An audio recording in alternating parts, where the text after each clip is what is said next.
गांव की जिठानी। शांति अपने दो बेटों अर्नव और आरुष के साथ शांति से जीवन बिता रही थी।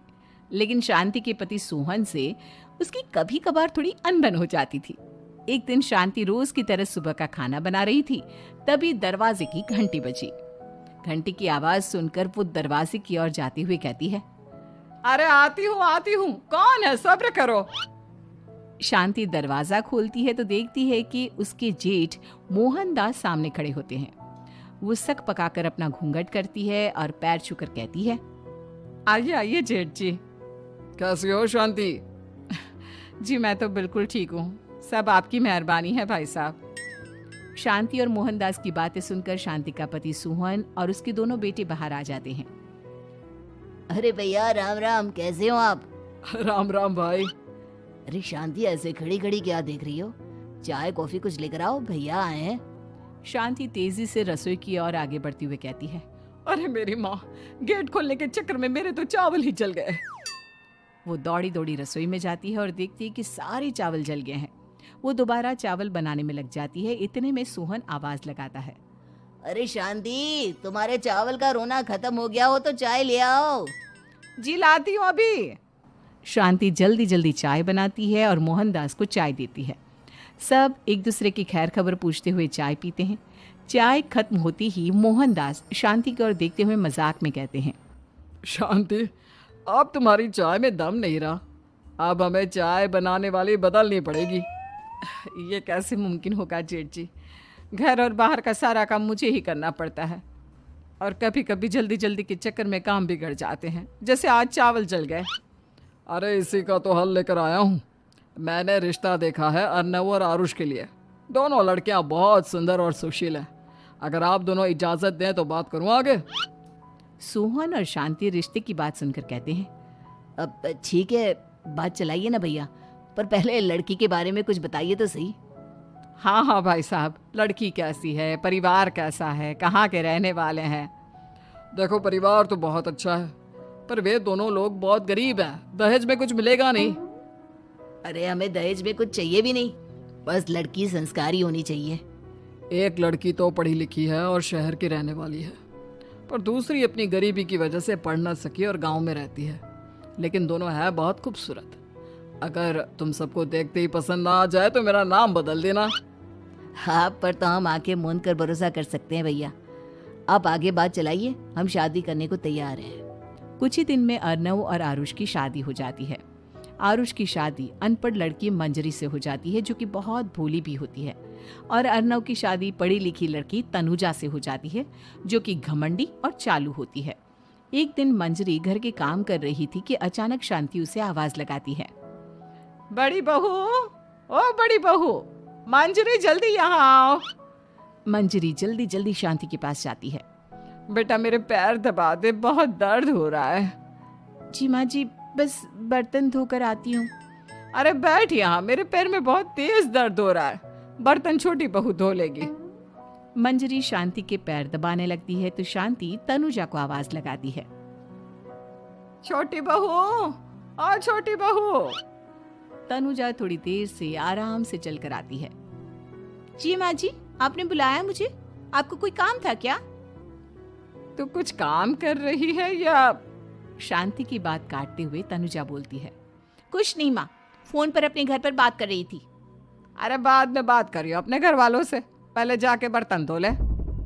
तनुजा मुंह बनाते हुए अपनी जिठानी की ओर देखती है और मन ही मन कहती है, ये महारानी वहां बैठी है, ये नहीं कि बर्तन धो ले। मैंने इतनी पढ़ाई बर्तन धोने के लिए की थी क्या?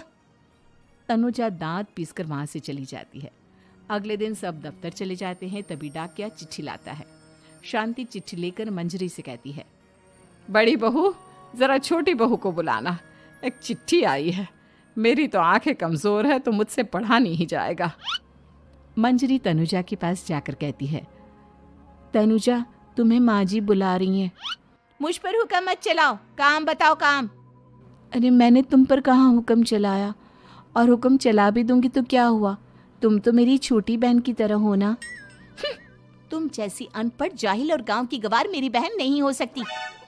बेचारी मंजरी तनुजा की बात सुनकर अपना सा मुंह लेकर रह गई। कोई चिट्ठी आई है, माँ जी तुमसे पढ़वाना चाहती है, बस इसलिए बुला रही हैं। मुंह टेढ़ा करके तनुजा मंजरी का मजाक बनाती हुए कहती है, अनपढ़ कहीं की। तनुजा का ऐसा बर्ताव देखकर बड़ी बहू बहुत दुखी होती है। तनुजा को अपनी पढ़ाई का घमंड इतना हो गया कि अब वो घर के कोई काम नहीं करती और अपनी जिठानी का मजाक बनाती रहती। तनुजा का ये बर्ताव अब उसकी सास को भी नजर आने लगा था। एक दिन शांति ने अपनी बड़ी बहू से कहा, मंजरी, तनुजा हर समय तुम्हारा मजाक उड़ाती है, तुम्हें गुस्सा नहीं आता क्या? आता तो है माँ जी, लेकिन मैं क्या करूं? जब भी उसे कुछ बोलती हूँ वो और भी जली कटी बातें मुझे सुनाकर चली जाती है। मैं उसे अपनी छोटी बहन की तरह प्यार करती हूँ, लेकिन उसके दिल में मेरे लिए कोई इज्जत नहीं। बहू, तूने वो कहावत सुनी है, जुल्म करने वाले से ज्यादा जुल्म सहने वाला अपराधी होता है। मंजरी अपनी सास का इशारा समझ जाती है। वो अपनी देवरानी को सबक सिखाने की ठान लेती है और एक दिन शांति अपनी दोनों बहुओं के साथ बैठी थी तो शांति अपनी बड़ी बहू से पूछती है, अरे बहू, शाम होने को है, कुछ सोचा है क्या बनेगा खाने में? माँ जी, मेरे तो सर में बहुत दर्द है आज। मेरी प्यारी देवरानी ही कुछ अंग्रेजी खाना बनाकर खिलाएगी। सुना है पढ़े लिखे लोग अंग्रेजी खाना बहुत अच्छा बनाते हैं, क्यों तनुजा? इतना कहकर मंजरी अपनी सास की ओर देखकर मुस्कुरा दी। तनुजा अपनी तारीफ सुनकर बहुत खुश हो गई। इतने में शांति कहती है, ये तो सच बात है छोटी बहू, ये तो मैंने भी सुना है। हम भी पक गए हैं बड़ी बहू के हाथ का खाना खा खा कर। तनुजा, तुम्हारी माँ भी तो तुम्हारे खाने की बहुत तारीफ करती हैं। आज हमें भी खिला दो कुछ अच्छा सा बनाकर। शांति की बात सुनकर छोटी बहू और आसमान पर चढ़ गई, पर उसे ये कहाँ पता था कि उसकी सास और जेठानी उसे सबक सिखाना चाहती हैं। तनुजा अपनी तारीफ सुनकर खुश तो बहुत होती है, पर सोचने लगती है, मुझे तो कैसा भी खाना बनाना नहीं आता। अब मैं क्या करूंगी? अगर मैंने इनको सच बता दिया तो मेरी सारी इज्जत मिट्टी में मिल जाएगी। अरे छोटी बहू, क्या सोच रही हो? खिलाओगी ना अपने हाथ का अंग्रेजी खाना? छोटी बहू हाँ में सर हिला देती है। अचानक से उसके दिमाग में एक आइडिया आता है। मैं इंटरनेट से देखकर कुछ बना लेती हूँ, मेरी वाहवाही पूरे घर में हो जाएगी। मुझे कौन सा रोज रोज बनाना है। माँ जी, आज आप सबको ऐसा खाना खिलाऊंगी, ऐसा खाना खिलाऊंगी कि। इतने में शांति छोटी बहू की टांग खींचते हुए कहती है कि पता नहीं कैसा खाना खिलाओगी। ए ऊपर वाले, हमारी रक्षा करना। इतना बोलकर शांति और मंजरी दोनों जोर जोर से हंसने लगते हैं। अब तनुजा रसोई घर में चली जाती है और खाने की तैयारी करने लगती है, पर उसे रसोई घर की चीज़ों के बारे में तो कुछ नहीं पता। जैसे तैसे सारी चीज़ें निकालती है और इंटरनेट पर देखकर खाना बनाती है। कुछ ही देर में सब लोग घर आ जाते हैं।